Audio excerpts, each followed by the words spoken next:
the International Day for the Elimination of Racial Discrimination.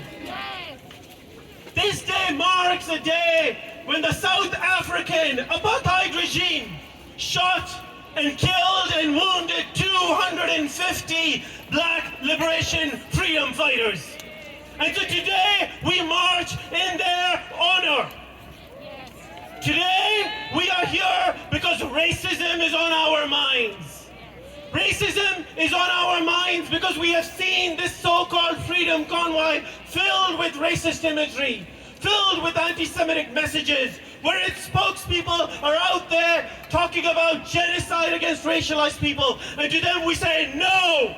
No! Today though, we know that the freedom convoy is not where racism began. If we think about just the last 2 years in COVID-19, we know that we saw thousands of attacks against Asians as a wave of anti-Asian racism started COVID-19. We have heard that there has been a 157% increase of racist attacks against indigenous people.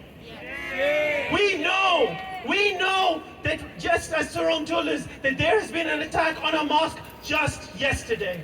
And today marks just over a year since the Afzal family in London was run over by a racist and murdered.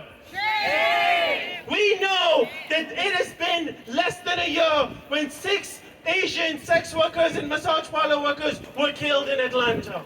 We remember that it has been in this last year, that hundreds of indigenous children's bodies were found in residential schools. And the response from this government was to do what? To declare a Truth and Reconciliation Day on which Prime Minister Justin Trudeau went surfing. Shame on you, Trudeau! Shame on you, Trudeau!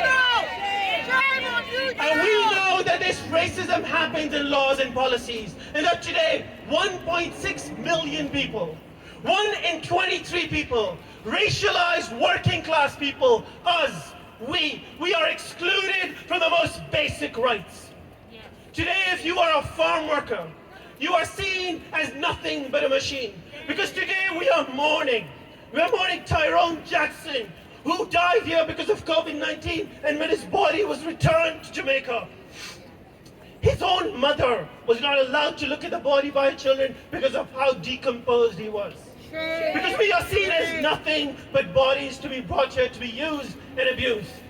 If you are a migrant taking care of children, make some noise. If you are a migrant working in healthcare, make some noise. If you are a migrant working in gig work, in security, and in construction, raise some noise. We live here. We live here, we have built communities here, but we are being exploited. And for what?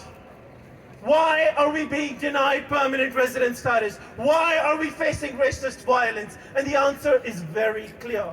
Because a few people are making money from our temporariness. Because there are billionaires who are profiting from our exploitation. During COVID-19, a new billionaire was created every 26 hours. Every 26 hours, and at the same time, hundreds of millions of people around the world dropped into poverty. We can see right now that when you go to the store, the price of food is too high.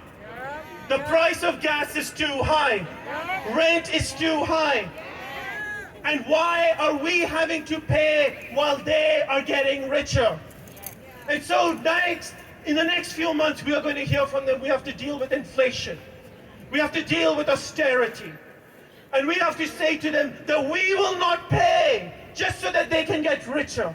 We have to say to them that we are going to refuse racist division, because this is what they're going to tell us. They're going to say migrants are responsible for high prices. Immigrants are stealing your jobs. And what do we say to them? We say no.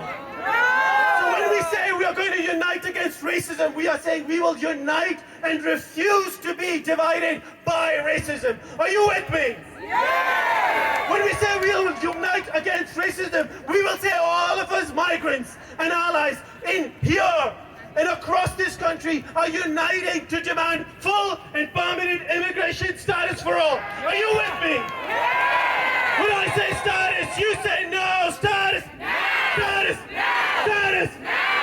Thank you.